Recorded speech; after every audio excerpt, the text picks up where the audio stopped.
Big eyes, full face of plump skin, soft, high-toned voice, not a tattoo in sight and certainly not a wrinkle in sight. The perfect girl.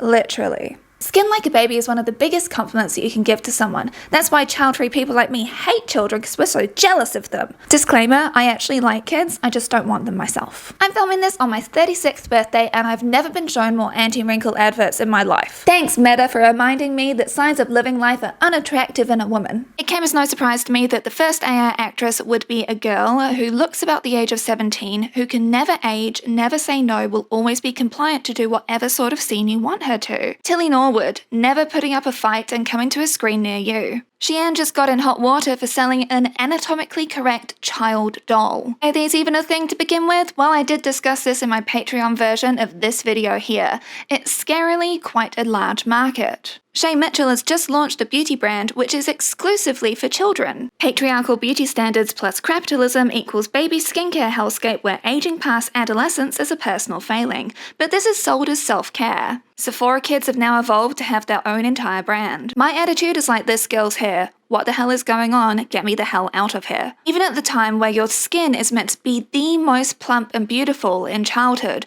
they're told that that is not good enough. It's imperative to start putting off aging even before that becomes a problem. So we're going to talk about it and I'm going to bake some cupcakes because it's my birthday so I get to do whatever the hell I want. I'm not the only one that's noticed this, right? I remember this girl, Thylane Blondo, being called the most beautiful girl in the world at 6 years old. She's been modelling from the age of 4 and she featured in Vogue Paris at the age of 10 in these questionable photos. She's still modelling at the age of 24. In 2017, Anna Knyazova got dubbed the most beautiful girl in the world at the age of 6 as well. And in 2018, it was Jare. Why is there such a thing as the most beautiful girl in the world? Why do we not have the most beautiful boy in the world? I mean, I do see plenty about the sexiest man in the world who this year it's Jonathan Bailey.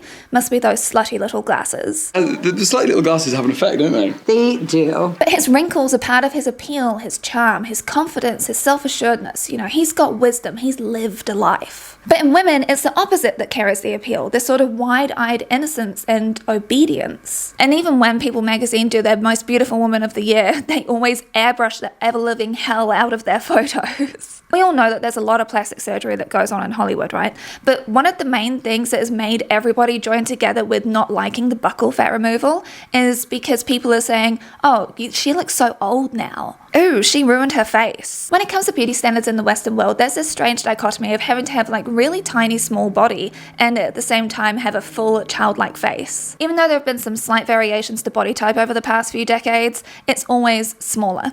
And the aging woman is just offensive to the ideal. One of the main reasons that people get filler is because as you age, your face loses fullness, so you want to be able to plump that back up.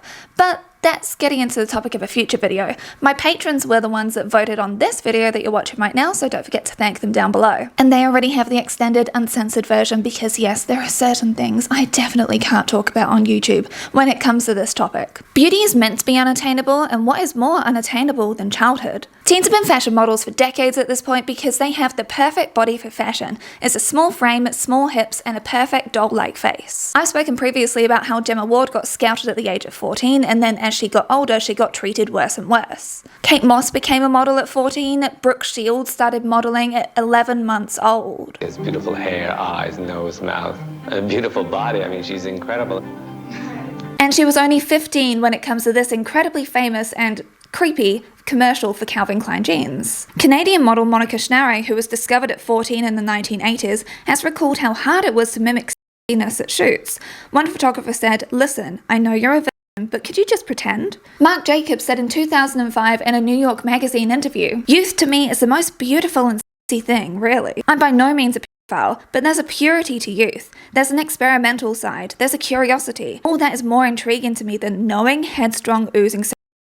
Doesn't this sound like the gross men that we hear of, who we will be getting to later? I came across this Reddit post of this model who was reflecting on how they were treated as a teenager and how they were photographed as a teenager in comparison to the photos they took themselves. There's stark differences. You can really see how much of a child she actually is. In this photo, she missed her first day as a sophomore in high school in order to be able to be a 15-year-old box. She's 16 here, and she's 16 in this one as well, captioned, "Just a 16-year-old and her fake son, age 7, running down a dusty road in Australia." I know I've talked about mothers and their kids being incredibly close in age on screen. I mean, having a baby at the age of 9, well, in the US, more on that later. Apparently in the fashion world, it's a size thing and always looking for the next hot thing. You don't want someone that's been used before. In the 1960s, when Jean Shrimpton came onto the scene at the age of 18, talked about how green she was. However, 18 in the modelling world, that's considered to be getting on in years. Do you remember the American Apparel adverts in the 2000s and 2010s, where it was all of this voyeuristic sort of look at these teenage girls in a very intimate sort of setting taken on Polaroid cameras? Incredibly gross, right? But it was all part of the brand, especially when you're led by such a creep like Dov Charney, who was, quote, the king of sleaze. Isn't it funny that I can't show you on YouTube and yet these adverts were plastered all over the place? The unattainable standards that we're meant to meet are only achievable within a certain time frame of life. Because as we age, even if you do have a small petite frame, our bodies and faces do change over time. Our facial structure changes, collagen production goes down, our voice gets deeper. Once you're an adult, you can't replicate how you looked as a child unless you take external measures to be able to do so, which we've definitely been encouraged. Like even when it comes to hair removal, for example, as many feminists are brought up, as adults, we are certainly not hairless, and yet we're expected to be. Even in Roman times, there were warnings against women who were bristly like a goat. Yes, I am definitely a millennial. In the fancy bathhouses, you could pay for someone to pluck your individual leg hairs out if you wanted. But hair removal wasn't for beauty reasons, it was for more cultural and religious reasons. Of course, it's colonization that really did change things, like I've talked about previously. A lot of beauty standards come down to racism. When Europe brought along the idea that to be hairy was barbaric, and hairlessness was a sign of development and improvement. In 1915, Gillette found a way to tap into the whole new market of women. Milde Decollet Gillette is welcomed by women everywhere, now that a feature of good dressing and good grooming is to keep the underarm white and smooth. Link to cleanliness, and you'll also note to whiteness, because racist adverts were a thing at the time. I mean, I think this Never Yet advert came out in what, 2017, 2018? Oof. As time went on, clothing became more revealing, which gave more opportunity to sell insecurity. Cultural pressure to look feminine reached its apex in the 1950s when youthfulness became co-opted as a feminine trait. There's a deep sense of misogyny here, telling women to become hairless is not youthful, it's prepubescent. This shaver is marketed as debutante, which is a girl's coming out party, showing that she's available for the highest bidder, or whatever Lorelai said. No, it's like animals being up for bid at the county fair, except sheep don't wear hoop skirts. I don't even think I can show this 70s ad on YouTube. Being body hairless became such a norm. And why do I remember this chic ad from 2015 so well, of these 3 women who are trimming little topiaries into all different shapes, and the tagline of that was "Free your skin." We remember Carrie Bradshaw discussing her horror at getting a Brazilian for the first time and feeling completely vulnerable. I feel like one of those freaking hairless dogs. And also cold. I am totally bald. And might I add, freezing. Oh, I would have killed her. This is also linked to the mainstreaming of over time. And there really is a beauty standard of hairlessness. Like, again, the Sex and the City movie, which we don't really want to think about all that much. Miranda is brutally shamed by Samantha. Jesus, honey, wax much? My God. I could be on death row and not have that situation. I really do not miss the 2000s. How do you even cross your legs? The thing is that we were laughing along with Samantha at this, but now we're actually on the side of Miranda. Also, what the hell with the writing? I thought Samantha wasn't the type to judge. But if you miss the novelty, it's okay, because Kim Kardashian has found a way to sell you something which naturally grows right back to you. You yourself have to be bold down there, but sometimes, just for funsies, you can throw on a bit of a costume. Capitalism and patriarchy go hand in hand to make an evil, profitable duo. Since we cannot remain looking like we're fresh-faced children, there's millions of products, tweakments, treatments, and surgeries we can get to try to fight against the one thing we cannot control: time. By desperately trying to control and contort our bodies and our faces instead. We have to do this to maintain some sort of value, because women are still valued primarily for their beauty, which so happens to be like this when it comes to youth. So every single year that we survive on this planet, the fight only gets bigger. And like Allura Nati shared here, you can't not try. Which means that according to Grandview Research, the global anti-aging product market is estimated at $52.44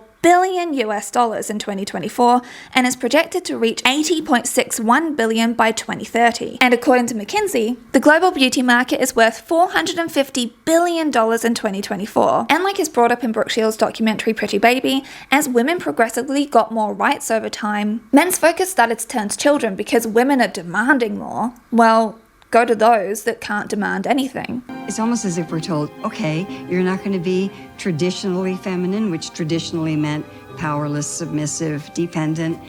We'll replace you with little girls. Loves baby soft because innocence is sexier than you think. Wouldn't she fit into the most beautiful girl in the world that we talked about at the start of this video? Times really don't change, do they? This advert's from 1975, and I don't even know if I can show you their TV advert on YouTube. There's one person nobody can resist, and that's a baby.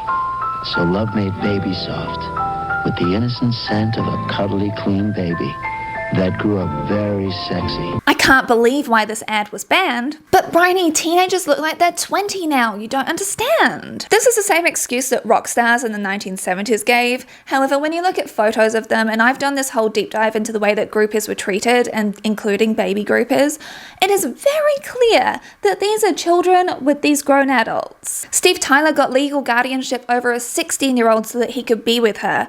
He was about 25. And do you know what people comment every time I bring this up is, where were the parents? Why weren't they locking her up at home? And I'm just here like, I thought there was another adult in the room. Why did the adult that's there not do the responsible thing? Oh, but guys can't help themselves. Well, then if they can't handle responsibility, then why are they in positions of power? If girls mature so early, shouldn't we be the CEOs, the presidents, and the prime ministers of the world? Just following your logic here, Chad. I mean, if you can't control yourself, then maybe you shouldn't be given those positions of power to begin with. The way that teen girls have been portrayed in media for many, many years is kind of like mini adults in a way, like they know what they're doing. It's almost done in a way where there's like this love of the potential to ruin them. Teen boys are most often portrayed the way that Cher sees them in Clueless. But teen girls, beautiful, caring, nurturing, smart, ambitious. They're open-minded, very mature for their age, the absolute opposite of a bitter old woman, who is any woman over the age of 25. I always feel like due to teens being shown this way in media and due to the way that they've been photographed, like the models like I talked about just before, there's been this adultification of them by society. It's like the male gaze has had an impact on the way that we even view teen girls. And because women were brought up under patriarchy, so we internalize all of this misogyny and then we project that onto the girls themselves. And we can also put a lot of blame on here. The thing is that every single generation looks at the new generations that are coming up after them and they're like, oh my goodness, they're acting so grown up so young. But that same stuff was being said about us at the time. I remember having that reflected on me as well. Oh, you're so mature for your age. It's just that these days, thanks to the joys of social media, teenagers are skipping past the awkward phases that we went through and wearing too much bronzer and just always having a peace sign in a photo. It's very sticky to not do this when a camera is put in your face. Kids emulate what they see. It's perfectly normal for them to be doing this, but that doesn't mean that they're adults. If anything, it makes me sad in the way that we've taught girls that their main value is in the way that they look and how fleeting of a time it is that you even get this sort of preciousness around the way that you look and this pedestal that you get put on in a way. And our algorithms make this even worse as well because they favor beautiful people. And so, of course, kids are going to keep on trying to get those same dopamine hits even adults fall for. Like, sometimes it can be a little hard to tell someone's age. However, this argument is so often used by people that aren't even close to that age, where it's like, why are you wondering if this teenager is about 18 when you're like 40, bro? The only reason to wait a month for is if the girl is 17 years, 11 months old. When I look at an 18-year-old, I'm like, oh, a child. But I still respect you as a person and I'll still listen to you. But I always have in my head that we've got very different lived experiences. The most catcalls and the most honks that people have gotten, at least from what people have told me, is when they're actually in the school uniform, which is showing that they are kids. This girl posted a video of her showing her dog her homecoming dress and was all excited about it. And then she shared the comments that she got. Fathers, we've got old dudes telling her to take her dress off, it would look better on the floor. The thing is that she's 16 years old, 3 years into high school. And the guys that were making these comments were clearly much older than her. Some of them even fathers. And the thing is, right, that guys do know the difference. Tallulah shared her experience meeting Tyler, the creator, at the age of 15. He wasn't super famous at this point, but her and her friend knew him really well and was super excited to see him. He recognized this, called them backstage, and you are getting very nervous now. I can feel it. Me too. She says she looked like she was 25 when she was 15. I personally don't see it, but okay. Along with his group of guys, they were all chatting and getting along for like 5 minutes or so, and then he asked, "How old are you guys?" And so they admit to being 15, and his response is, He goes, "Okay, I'm gonna give you this and I'm gonna ask you guys to leave." He gives us like a bunch of like odd future stuff, like socks, shirts, like all this kind of thing. And he's just like, "Thanks for talking to us, guys. Bye." a really respectful response. He gave them merch, he said it was nice to meet them, and sent them on their way. That's what he should have done. That's so normal. That's like, and I, ever since then, have like respected it. She was sad, as any 15-year-old would be when you think that you're gonna be able to like maybe get some alcohol and spend some time with like someone that you really, really admire. But he had the correct approach. He did the complete right thing. And they still got a photo together. Like, it's really not that hard. I tell you, that's what I love about these high school girls, man. I get older, they stay the same age. Yes, they do. At 75, what's the youngest you'd date? Legally, 18. You knew that this was coming. But then it gets to his justification. And that's the advantage of being old. You can date somebody that's 18 or 88. Preferably 18. Somehow that makes it even worse. And then we've got this dude. At 43, what's the youngest girl you'd date? I mean, I wouldn't date anybody less than 18. So 18 is the youngest you'd go? Yeah. Doubling down even. I didn't think that things could get any worse. See any issues with that, having that much of an age gap? No, she can join the military, she can buy a gun. She can smoke a cigarette, she can travel into the world, she's an adult. She's an adult that can go to college, be free, travel the world. Please never speak to another woman again in your life. What would you, 43-year-old man, have in common with an 18-year-old woman? Attraction. You right to jail right away. I know that we all collectively look like this right now. Like, anytime that women bring up this issue, like Bella does here, men that go for younger women never stop lusting over younger women. The comment section is full of rebuttals quickly. Less emotional damage and less baggage in general, not to mention probably a lot less mileage. Is she a human or a car, bro? That's because younger women are more fertile, it's biological. We're gonna get back to this one, mate. Tell me you're a woman who is getting older and realizing men's prime is later in life and women's is earlier in life without telling me. Oh, you mean like Al Pacino, who became a father at the age of 83? And so when his kid is 18, if he manages to live that long, he'll be 101. Real prime of life stuff there, huh? Why would a 50-year-old man go for a 50-year-old woman? We are protectors, not counselors. I think that women need protecting from you, mate. He's not my daddy, he's my husband. She's 15, he's almost 40. It's the funniest affair that ever jumped a generation gap. A 1970 movie called Lola. The correlation between women fighting for their rights more and this focus happening is actually a scary correlation. I love Lily O'Farrell's work, and if you follow me on Instagram, I'm mostly active in my stories and I'll always be sharing her work. She has the perfect comic about this topic. Find your perfect woman, enter your preferences, and we'll match you up with the woman of your dreams. Hey, why not? I'll give it a go. Age, younger than me. Weight, tiny. Job, nothing too intimidating. Ideally doesn't work and wants to be at home. But I'd argue that they do want a woman that works and has her own money so then she can pay 50-50 on bills, but then expect her to do a majority of the housework and all of the unpaid labor.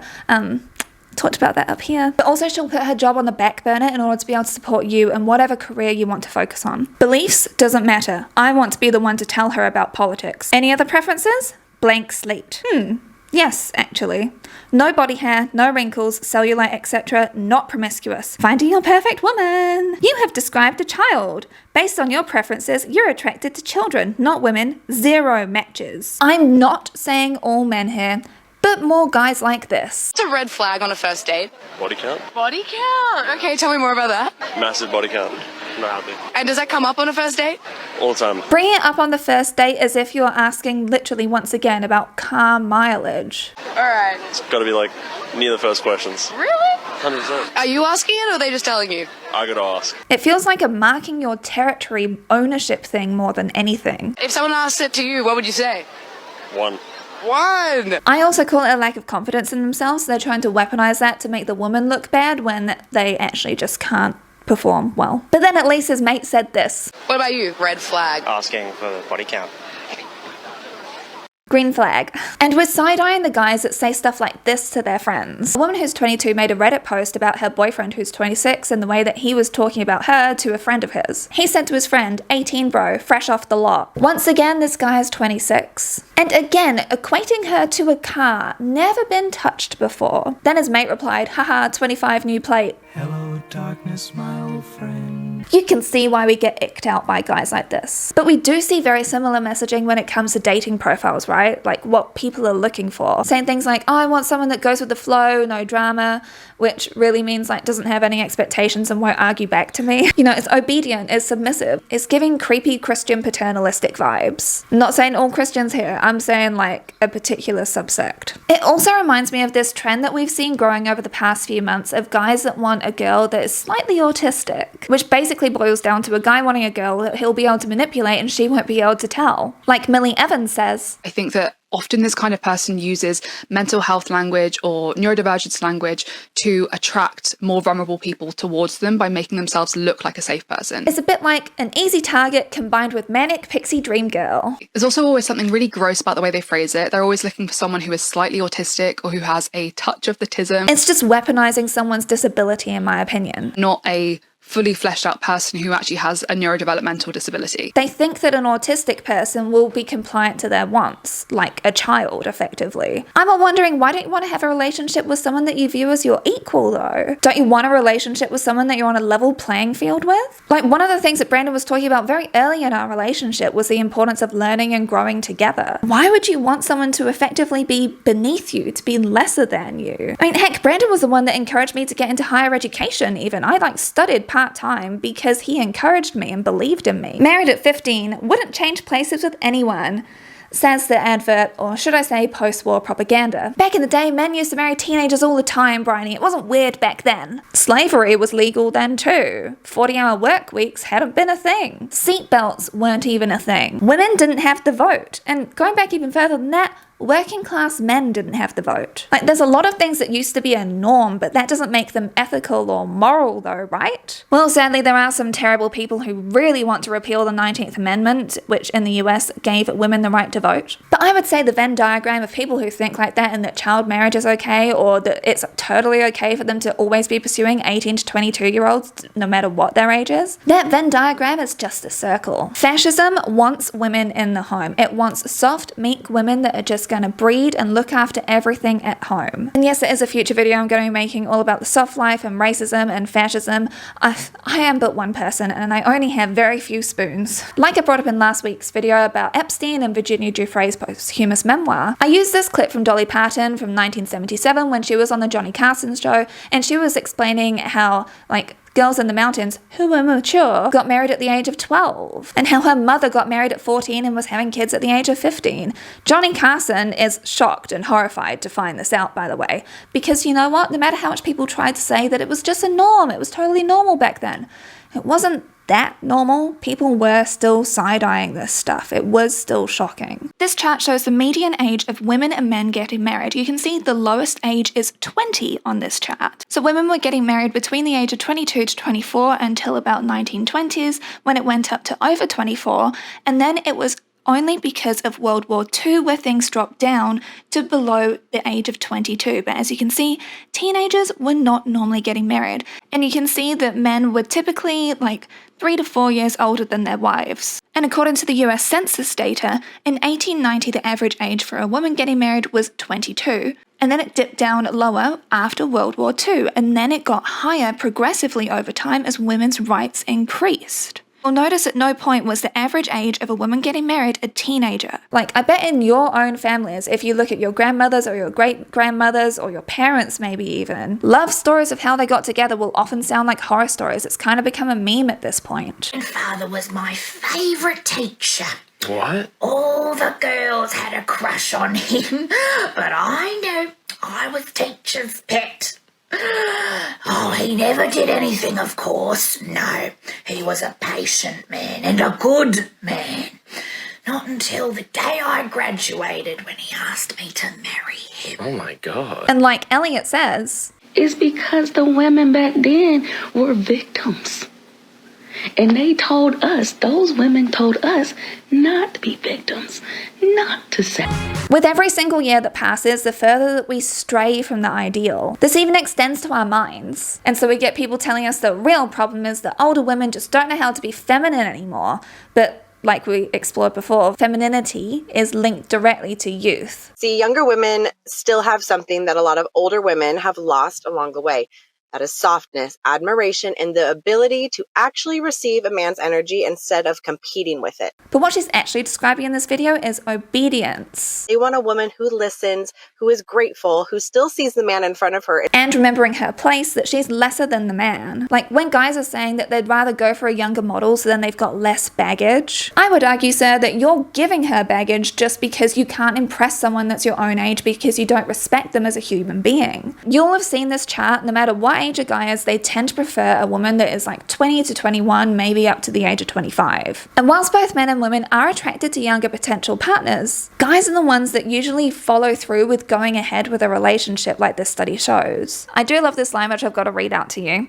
It is possible that women are initially attracted to young men, but somewhere between an initial date and the relationship formation, these older women, younger man pairings are especially likely to wither as the liabilities of men's youth comes to the fore. Perhaps it's because we consider them as a whole human being as opposed to just a vessel. Fertility is often focused on when it comes to justifying why teens are attractive, but when it comes to childbirth, as the World Health Organization shares, adolescent mothers aged 10 to 19 face higher risks of eclampsia, puerperal endometriosis, and systemic infections than women aged 20 to 24 years, and babies of adolescent mothers face higher risks of low birth weight, preterm birth, and severe neonatal condition. Some people love to cling to this disgusting saying I only came across when researching for this video: if she bleeds, she can breed. Someone having a period does not mean that they can mentally, physically, psychologically, financially carry a baby to term and also raise them. It's just a weird, creepy correlation you're really trying to make there, bro. Just because someone can get pregnant doesn't mean that they should get pregnant.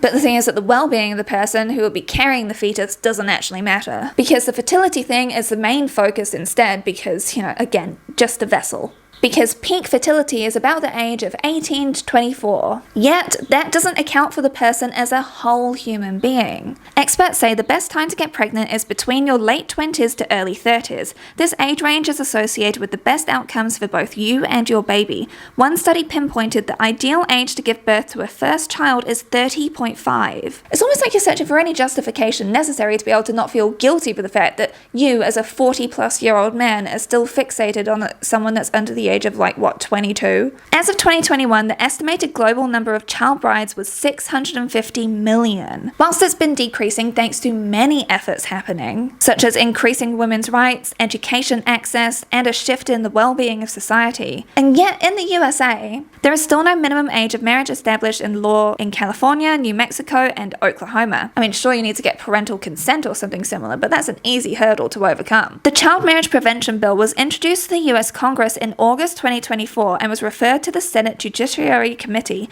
No further action has been taken on the bill under President Trump's administration. And it's not going to surprise you that the vast majority of child brides in the USA are girls. And they're marrying a man who is on average 4 years older than them. Immigration law does not specify a minimum age to petition for a foreign spouse or fiancé, or to be the beneficiary of a spousal or fiancé visa, which allows for American girls to be trafficked for their citizenship and allows for children around the world to be trafficked to the US under the guise of marriage. The US approved nearly 9,000 petitions involving a minor between 2007 and 2017, and in 95% of them, the younger party was a girl. And Unchained also looked at the number of child marriages by state. Between the year 2000 and 2018, and the 4 states which had the most child marriages were Florida, which is no surprise with Epstein and his butters being there, Texas, which didn't surprise me at all, California, and Nevada. And it's most often non-white girls who are child brides. Nearly all of child marriages are 16 or 17 years old. And because they're too young for a divorce or to go to a women's shelter, they're trapped. The US has pledged under the United Nations Sustainable Development Goal 5.3 to ban child marriage nationwide by the year 2030. But I somehow don't see that happening when we've still got dudes saying stuff like